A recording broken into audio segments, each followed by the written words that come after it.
can grab something to bite here, right? From Forex.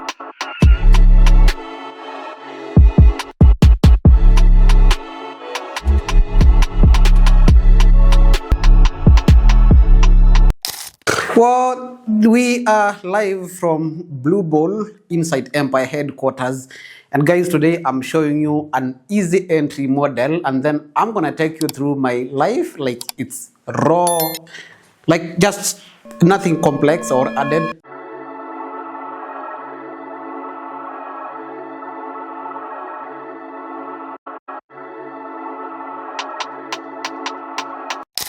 One of the criteria that I use for my technical analysis, it's basically something we call Elliott wave.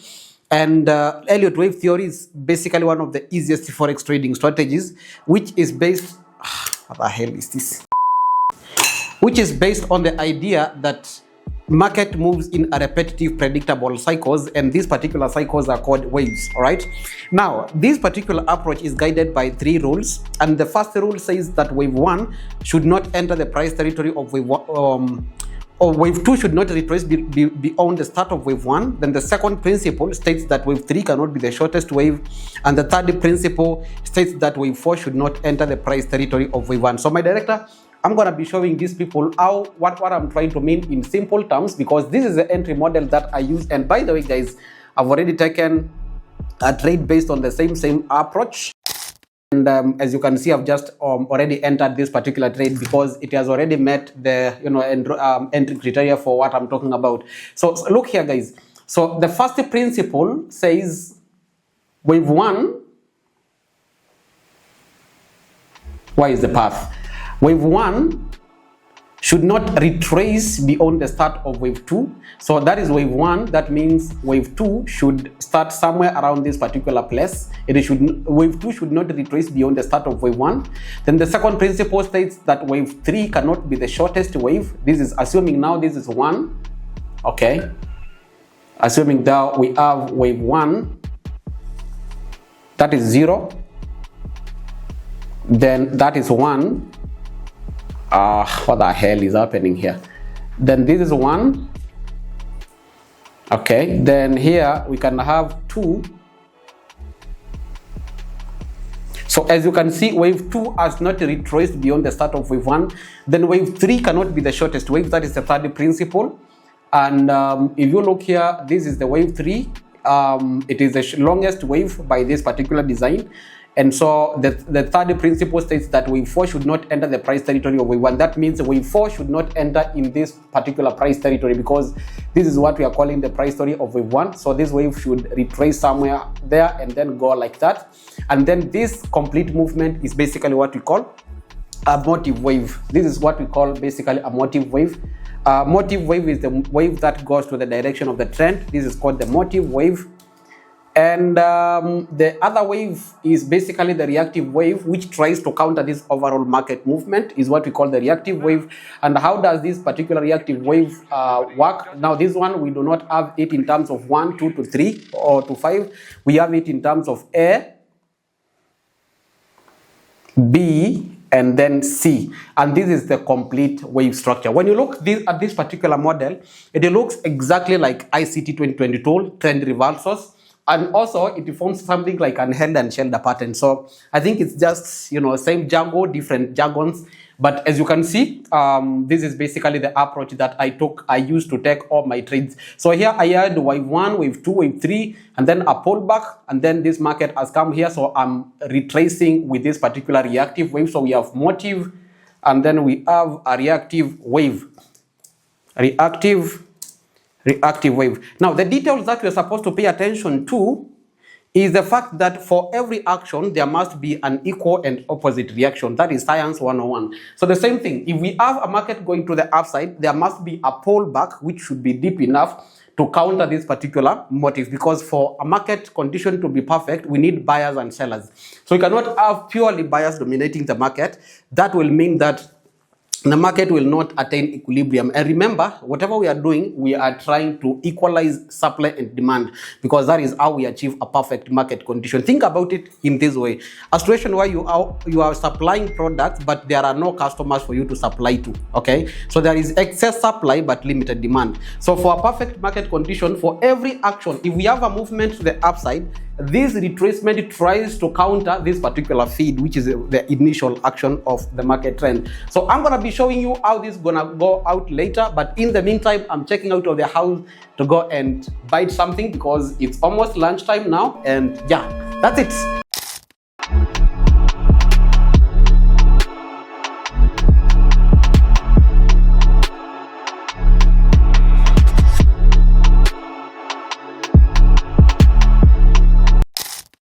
Blue Bull Forex, what's up? I'm fine, my G. Kazana. Things that people don't know about you. So fast, tell us, who is Blue Bull Forex? Blue Bull Forex, but you know, right? You know about me. Sure. So Blue Bull Forex is not a person. Blue Bull Forex is an entity. So the person is Sebastian. He's the one who runs Blue Bull Forex Hub. And this is just an, how do we call it?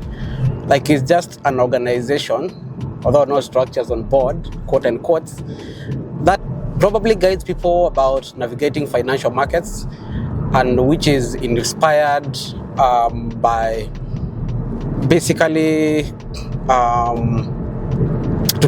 teaching people about, you know, how to navigate Forex market, to be precise, and how to be able to leverage on that particular space to be able to make something out of it. So for how many years have you been in the trading? My goodness. This is my 6th year. So I've done it for around 5.5 years. So yeah, this is my 6th year trading. I've traded every day, Monday to Friday, for the last 6 years.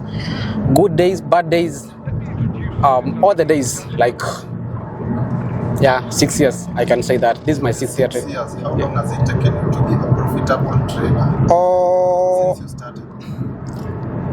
Profitable to making money from the market? Being profitable. Being profitable consistently. Yeah. Mi kiliniramba first 2 years. Yeah. The third year ilikuwa ile ya kubahatisha, leo unapata, kesho unapata, unakosa hivyo.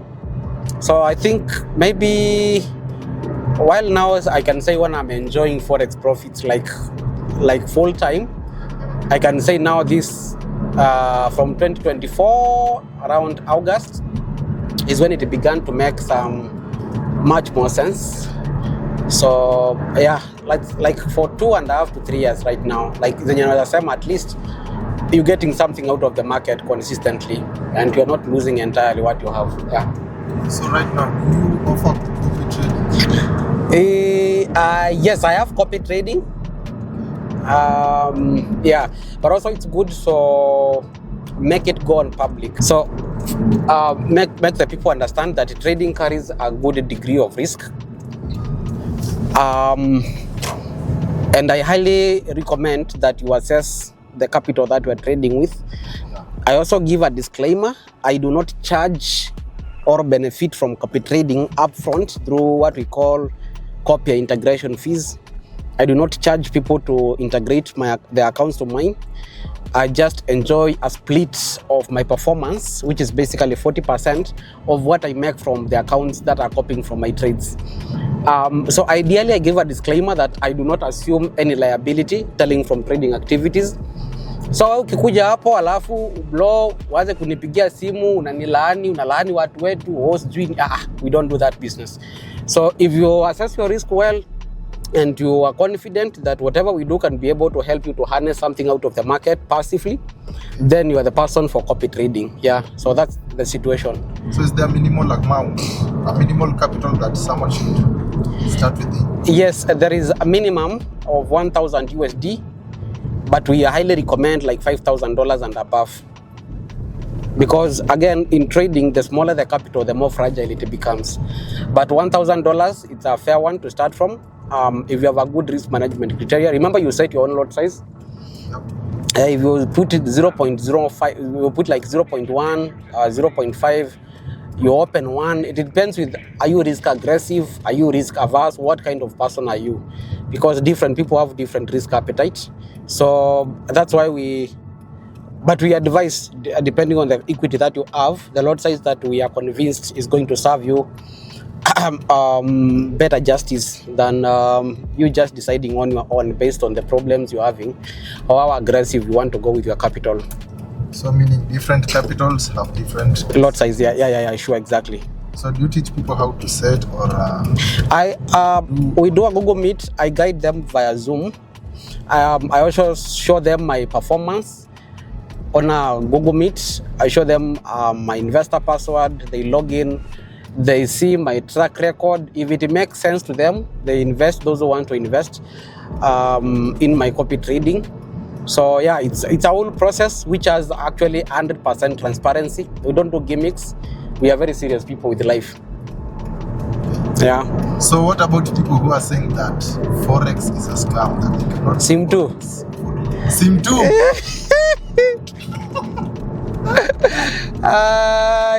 Any comments about that?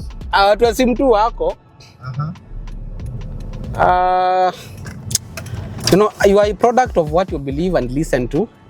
Very true. So if you believe Sim 2 is inaomosha watu, or I don't know. I don't want to comment about that, but honestly, I take that as a comedy from my side, and actually it's very funny. We just also have to appreciate our creatives for the good work that they are doing. But there is nothing that is so serious like, bro, you saw my house, right? Yeah. So how many people do I need to give Sim 2 to afford such an house? Or, like, for real, it's not even realistic. And what would you go for here? Like, I don't even have the structural advantage. But ideally, I just commenting. Like, there is nothing serious with that. But serious, on a serious note, Forex is a very big career, very big profession. We have so many market participants, including banks. You cannot say you're the banks who participate, like investment banks. Unajua Faulu Bank? Faulu Bank, yeah. We have so many banks who basically in tech. We have banks like even Central Bank, the Bank of Japan. We have a Bank of England. We have the Federal Reserve of the United States. So those people are so serious to just be doing the comedy which is trending in Kenyan TikTok. Yeah, so it's a whole big system that so many people leverage on, and they make something out of it.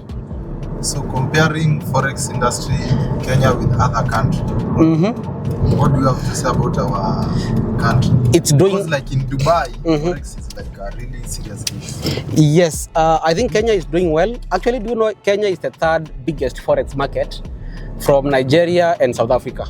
So we are doing very well in Africa, in Kenya, because so many people, young people, and I also give credit to all those Forex traders who come online and tell people, guys, you know what, there is something you can be able to do here by the side, and it can be able, to give you some income that you can count on. So honestly speaking, Kenya is doing an amazing job, and very soon we are going to reach the level where South Africa is, partly where Nigeria is without the scam part, and yeah, that's what we are looking at. That's why actually you can see so many brokers are currently under listing of Capital Markets Authority for regulation, because they understand that so many people actually in Kenya are willing to buy their stuff, which is those Forex liquidities and all that. So yeah, Kenya is doing well. We are doing tunaendelea vizuri mazi. We are fine. In Africa. Yeah, after South Africa, Nigeria, then we have Ghana, Uganda, TZ, they are doing amazing well. I don't know about a country called Chad. kuna nchi inaitwa hivyo, by the way. Do those people trade? Rwanda. Oh, umesikia mtu ametoka Chad? Okay, yeah. So Rwanda, those countries, they are doing well, but for Kenya tunaendelea fiti honestly. I think we can grab something to bite here, right? From Forex. Woo! Hello, jambo. Hi. Habari ya leo? Poa. Nataka chakula. Na watu wangapi tu? Mnakula nini? Kuku kawaida. Get me 3 pizza. Colonel rice. Kuna rice. Iko ya pilipili ama bila. Spicy. Next one. Yeah, Oreo crushers. Oreo crusher moja. Moja. That's all. That's all. That times 3. Okay, na 1040. 20. 1040. Si nimekwambia hiyo mara 3. Plus coleslaw. Nasema the one that I have asked for 3 packs, but without the Oreo crusher, like only one Oreo. So the 3 pieces is 3 now, one Oreo crusher. Yes. Okay. Yeah. All right, thank you.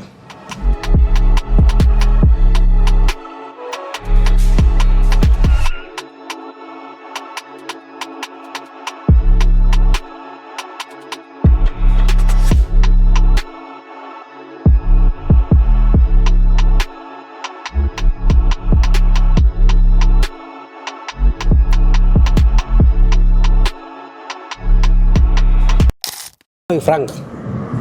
So that's it about the Forex market. Like in Kenya, within the Kenyan space, we are doing amazingly well. What matters most is just the risk management part. Where bora tuna apply risk management, you have your good capital which you are protecting, because the moment you lose your capital, you are done with the market. Like that is, you literally do not have any other bargaining power. Like capital is all you have. So once you let it go, well, umeisha hivyo tu. So always it's better even to ulale bila profit, but capital yako iko intact, because the market is still running. So tomorrow you can get another chance. Lakini sasa ukiblow bro, si unaona umeisha hivyo. Ukiblow umeisha, hata una hakuna hata mtu atataka kujua venye una nini. So what advice can you give to that Forex trader amemaliza shule? Anataka kuanza seeing blue bull, anakula KFC, akona gari, he has a mansion. KFC ni $1 bro. This is your motivation to join, you should quit. No. Okay, there must be bigger things. Talk to the younger blue bull. Of course, who was going to Kibandasi, right? Yeah. There must be a bigger motivation for you to join trading. That should be number one. You should be passionate about what you do. It's not about, sometimes it's not about, sikuna wakati kuna kaukanga hata hiyo pesa unakosa, like you unaenda hata 3 days bila kupata profits. It's very possible. Maybe you're in drawdown or you break even. So you need something more than money as a motivation to keep you going. And for me, that's purpose. So I know I'm a trader and I was born to trade. So I highly encourage, kama umemaliza shule badala ya kwenda campus, sometimes kufanya degree zenye uko sure tu bro, for example, can I tell you the degree I did, man? I studied political science and philosophy. So which company is really interested in hiring people who know metaphysics? Honestly speaking, like in Kenya. So kuna vitu zingine unapata kuliko you just attempt ujue ka skill unaweza fanya na mikono yako ama with your brain, other than going to, I'm not saying school is not important, it's very vital, but also try to create a balance in the case that you feel your potential is much higher than, you know, being restricted by corridors of an institution. I think this is something that you can be able to do at any age. Hata kama uko 45, uko 50, uko 55. This is something like you can do, and within 6 to 8 months, and it starts making sense. So I think it has much more potential. And that's why I would choose to do it again and again. Yeah. So what you're trying to say is that being the top student in your class doesn't guarantee utakuwa shapa kushinda kila mtu kwa hiyo dara. Education is not about money. I think it's about exposure and access to information, and also better reasoning. But in terms of finances, lazima utafute plan B. Yeah, either talent, skill, or something you can be able to monetize or sell. What about the person who doesn't have that capital? Capital is the easiest thing to get. First, get the skill set. Don't think about capital. What one's in a demo account? First, deal with, if you have the, bro, there is nobody who knows how to trade and don't have capital. Because how do you know how to trade is you have maintained an account which is giving you profits for a specific period of time. So realistically, learn the skill first, capital will locate you. I promise. Capital will come.